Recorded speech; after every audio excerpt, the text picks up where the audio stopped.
Inutosan lang ako pagkuha doon sa furniture. Tapos yung furniture, kinuha ninyo para dalhin sa opisina niya. Opo, Sir Ang Ben. ginawa nito magagaling ng mga pulis, hinuli kayo dahil hinahanapan kayo ng papel daw. Tumawag sila sa kawan ng DNR po, sir. Bago sa DNR, hindi ba dapat tawagan muna kung saan nabili yung furniture? Bakit po natin ina-assume na illegal yung furniture na yon, may gumawa ng furniture shop? Are we in the assumption na itong mga furniture na to illegal? Explain ko sana, sir. Ay sir, panay pong paliwanag ninyo, nagpapalusot kayo, hindi nyo masagot yung tanong ko. Sagutin yung tanong ko. Kung mali yung nasa sa checkpoint, dapat tinama nyo sa headquarters. Hindi inakala ng driver na si Leonardo na ang simpleng pagsunod niya sa kanyang amo magdudulot ng malaking abala sa kanya. 5 araw na kulong sa presinto sa Station 5 sa Ormoc City, Leyte si Leonardo. Sir Ben, nandito po ako sa Bitag para ireklamo ko yung mga pulis na naghuli sa akin sa Barangay Dolores Station 5. Inutusan po ako ng sekretary ng amo ko pagkuha ng furniture sa Barangay Gaas in Ichi Housing. Wala po kaming permit sa mga furniture. Kaya nga, tinawagan namin yung amo namin para siya ang umako na sa kanya yung furniture. At nang dinala na kami sa Barangay Dolores Police Station, Station 5, at sinabi namin sa mga pulis na hindi sa amin yung furniture, hindi sila nakikinig sa amin. 5 araw po kami nakulong. Sabi namin sa pulis bakit kami tinulong, pero wala silang masabi anong dahilan. Panawagan ko po, Sir Ben, na matulungan po ninyo kami sa aming problema kasi nasira yung aking future. Ang sumbong iimbestigahan at aaksyonan sa #ipabitag mo. Kasama ngayon natin ang nagrereklamong driver na si Leonardo. Anong ginawa ng mga pulis nang nahuli ka? Anong sinabi mo? Kayo nagda-drive lamang para i-deliver yung furniture. Opo, yun sinabi ko po sa mga pulis yung nakahuli namin sa checkpoint ng Tornay. Sir Bintol po. Na-driver lang ako po. Okay. Sa aking amo. Na inutosan lang ako pagkuha doon sa furniture sa Inichi Gaas Housing. Ano ba yung furniture na yun? Mga kahoy o nakapinturado or ano yun? Tapos na po yun yung upuan. Ano yun? Ano yung naka-varnish? Ano bang itsura Opo, nun? pang naka-varnish po siya, Sir Bintol po. Tsaka lamisa. Lamesa. Naka-varnish na. Saan galing yung furniture na yun? Doon galing kinuha namin sa Barangay Inichi Gaas po. So, binili nyo yun? Binili ng amo ko po yun eh. Binili ng amo mo yung furniture? Opo. Sir Tapos yung furniture, kinuha ninyo para dalhin sa opisina niya? Opo, Sir Ang Ben. ginawa nito magagaling ng mga pulis, hinuli kayo dahil hinahanapan kayo ng Yung papel daw. papel daw. Ang nangyari, dumating ang amo mo, nagpaliwanag naman yung amo mo para sabihin, sa kanya yon binili niya. Opo. Hindi kayong gumawa noon. Opo. So, binili ninyo, dapat ituro ninyo kung kanino kayo bumili noon para yung kung sino man gumawa ng furniture, sila dapat hinuhuli, hindi kayo. Pwede ba natin tawagan dito kung sino itong mga pulis na to sa Ormoc, sa Mobile Force Company? Magandang umaga po sa iyo, Corporal Rene, Police Corporal Rene Pavo, sir. Good morning. Sir, good morning po, sir. Okay, good morning. Salamat, sir, pagtanggap nyo ng tawag namin, Corporal Pavo. Pwede ho ba pakipaliwanag po, sir, kung ano itong inilapit po sa amin para magandang narinig din namin yung side ninyo, sir? Sige po, sir. Sir, ganito po kasi yung nangyari, sir. Mga alas 5 po ng hapon, sir. Nagkakandak po kami ng nun, sir. Checkpoint. Checkpoint po, sir. Yes, sir. Tapos, dumaan po itong sasakyan na to, sir, na dala-dala po nila ni Sir Leonardo Bohol. Siyempre, sir, through plain view po, sir, nakita po namin yung isa kong kasama, si Patrolman Danyeti po. Pinara niya po, sir, kasi dumaan sa checkpoint namin, sir. Pagkakuan namin, sir, nakita po namin, sir, through plain view po, kitang-kita po yung kahoy po, sir. Kahoy o furniture na tapos na silya, mesa? Opo, sir. Furniture po, sir. Natapos Okay, na po, furniture sir. na. Yung bang furniture na yun, may pinturado na or kahoy pa na gagawin pa lang or ano ba? Finished product na po, sir. Finished product na, sir. Okay. Opo, sir. So, kasi sige, sir. So, anong nangyari, sir? Nung checkpoint nyo sila, hinanapan nyo sila ng permit? Yes po, sir. Tinanong po namin yung driver at yung finance, sir, na, sir, yung dala-dala niyo po ba na kahoy, sir? May permit po ba kayo nito, sir, to travel or transport? Sabi ko nang ganoon po, sir, sa kanila. Sabi po nila, sir, nga, sir, wala po naman kaming dala, sir, kahit ano po, sir. Wala kaming dala talagang ganoon na permit. So, tapos, pagkatapos nun, sir, ano na namin, sir, sa first sergeant naman, sir, tapos yung team leader namin, sir, sila na po yung nakipag-usap doon, sir. Tatanong lang sana ako, Jose, ginamit ninyo yung sinasabing Presidential Decree 705, kilala bilang Forestry Reform Code of the Philippines. Tama? Yes po, sir. So, kinulong nyo sila ng 5 araw at sila'y nagpiyansa ng 40,000 pesos kada ulo, sir. Tama? Sir, yung nakulong sila, sir, di ba? Tama? Sir, yung sa pagkakuan ko po, sir, kasi kami, sir, mobile po kasi ako, sir. Tapos yung pagkahuli namin sa kanila doon, sir, turn over po namin sila, sir, doon po sa PS5 po, sir, Police Station 5 po. Okay. Gawa na to ng mga furniture, hindi ito yung mga typical na parang kahoy pa lang. Tama, sir? Yes po, sir. Bakit nyo hinuli, sir? Bakit nyo hinanapan ng permit? Ikaw mismo nagsabi, finished product. Hindi pa ba sapat ang sinasabi, sir? Nabili lang namin to, sir. Dadalhin to, gagamitin sa bahay, furniture. Hindi naman po sila nag-transport ng troso. Hindi sila nag-transport ng kahoy. Ano po, sir? Kasi yung dumaan po sila, sir. Hindi nga, sir. Alam ko, dumaan sila sa checkpoint. Kasi lumalabas, hinuli nyo sila.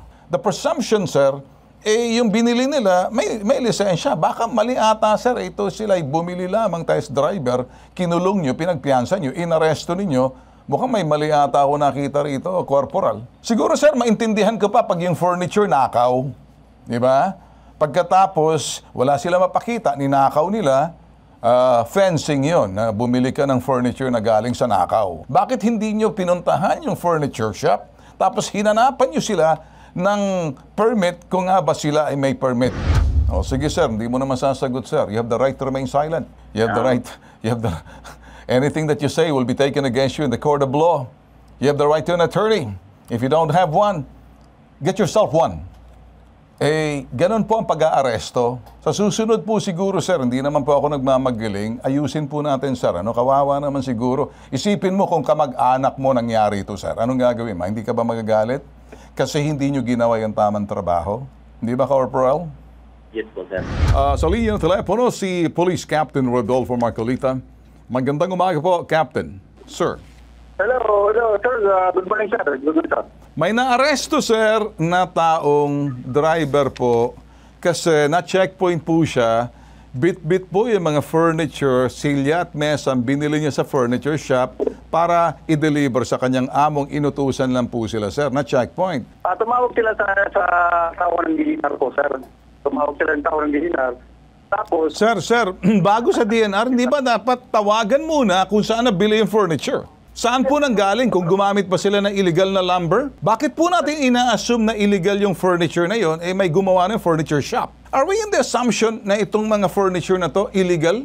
Hindi natin chinek, sir, kung pinagbilhan natin, sir, paano kung may lisensya po sila, sir? Tapos inaresto ninyo, tapos kinulong ninyo 5 araw, tapos pinagpiyansa ng 40,000. Hindi ba grave injustice to, sir? Ang laki po ng sinasabing inhustisya, malaking pang-aapi sa malit na tao dahil hindi nyo po ginawa na dapat ang ginawa ng pulis ninyo o kayo, chinek nyo muna saan nyo binili ang furniture na yan. Paano kung itong furniture shop na ito mapakita, sinampal sa inyo yung kanilang license na meron silang, license to do furniture based on doon sa mga kahoy na ginagamit nila. Are you in the assumption na itong furniture na ito galing sa nakaw o illegal? Are you assuming? Explain ko sana, sir. Ay, sir, panay pong paliwanag ninyo, nagpapalusot kayo, hindi nyo masagot yung tanong ko. Sagutin yung tanong ko. Ang pagpapaliwanag mo, sir, palusot yan eh.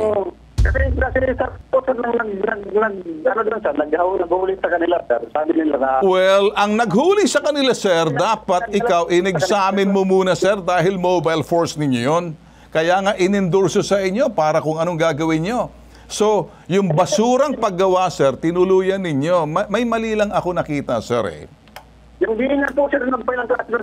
DNR po, sir. Hindi po kami, sir.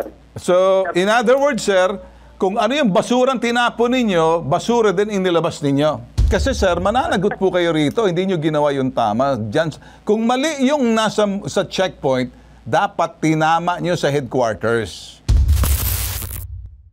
Attorney Batas Mauricio, siguro narinig mo na yung ating pinag-uusapan dito, Attorney. Magandang umaga sa iyo. Magandang umaga po, Ginoong Ben Tulfo. Magandang umaga po sa ating mga kababayan.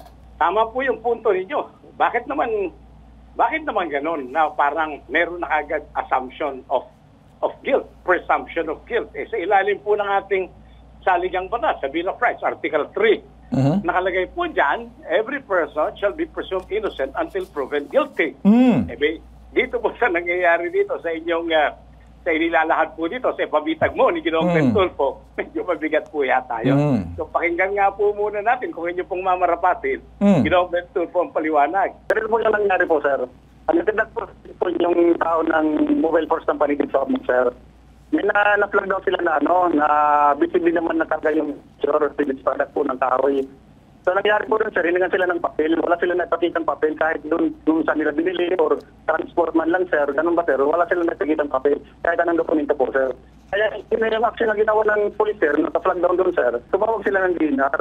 Yung taga-DNR, yung naka-flag down ng mga police officers, pumunta po lang tayo sa station po, sir, kasi yung place na kung saan nagkadak sila ng checkpoint, under ko po, sir, yung sa barangay Dinadoro. So ganoon po, sir, sa station, nagkadak sila ng victory.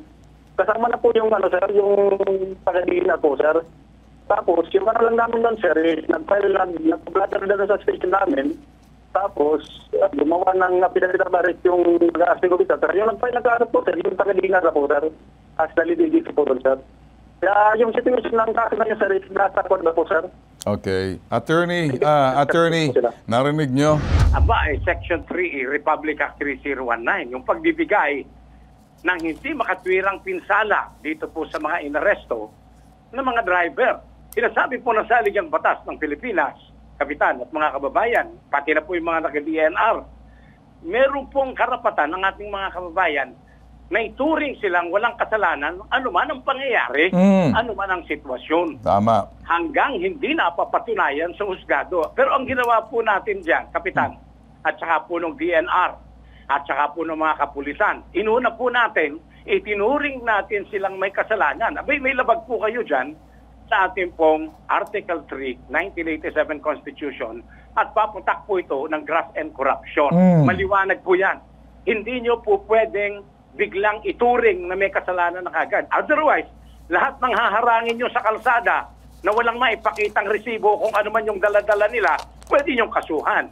Malaki po ang pagkakamali. At kung ako po magiging abogado, nito po mga hinuli, marami pong kaso yan. Una, yan nga po, anti-graft po yan, Section 3E, Republic Act 3019. Pangalawa, baka po hindi pa nadidinig ni Kapitan, Republic Act 7438. Ano po yan? An act defining the custodial rights of persons invited for questioning of a crime or of persons detained for investigation of a crime. 7438 po yan. Nako. Pangunahin po dyan, pagka itinuring nyo na iimbestigahan nyo. Iimbestigahan pa lang po yan, Ginoong Ben Tulfo. Kailangan nyo nang bigyan ng abogado. Tama. Tungkulin na po ng kapulisan yan. Yan. At alam po ninyo, this law is more honored in bridge, Ginoong Ben Tulfo, dahil Nako. wala pong nagre-reklamo eh. Pero, pagka po tinayuan ito ng ipabitag mo ni Ginoong Ben Tulfo, Nako. marami pong makukulong na pulis yan. Yan. Maraming matatanggal sa tungkulin. Narinig mo ba, Kapitan, o barang kanina ka pa hindi ka nakikinig? Kasi kung hindi... Sige po, sir. Ano lang dito, sir, kasi yung signal po dito, sir, sige. po dito, sir. So, naman ako, sir. ganito, Kapitan, hindi pa tayo tapos. Magtutuos tayo rito. Delikado ka, pati sa provincial director ninyo, regional director ninyo. Mali yung proseso ninyo. May pagka-eng-eng din ata yung DNR na kung bakit hindi man lang sumuri muna, hindi in-inspection, hindi binisita yung furniture shop. Sige, Kapitan, mauubos yung oras ko sa iyo, panay ang palusot mo. Hanggang sa katapusan ng mundo, palulusot ka pa, hindi kita palulusutin, magbabalik tayo, hindi pa tayo tapos, magtutuos pa tayo rito, abangan mo na lang. Ay, ikaw naman, tutulungan ka namin dito, ha? Salamat. Ito po, nag-iisang pambansang sumbungan. Serbisyo, tulong, tatak Tulfo. Ako po si Ben Tulfo, 10 ng aking mga kapatid si Rafi Tulfo, sa Erwin Tulfo. Ito po ang hashtag, ipabitag mo.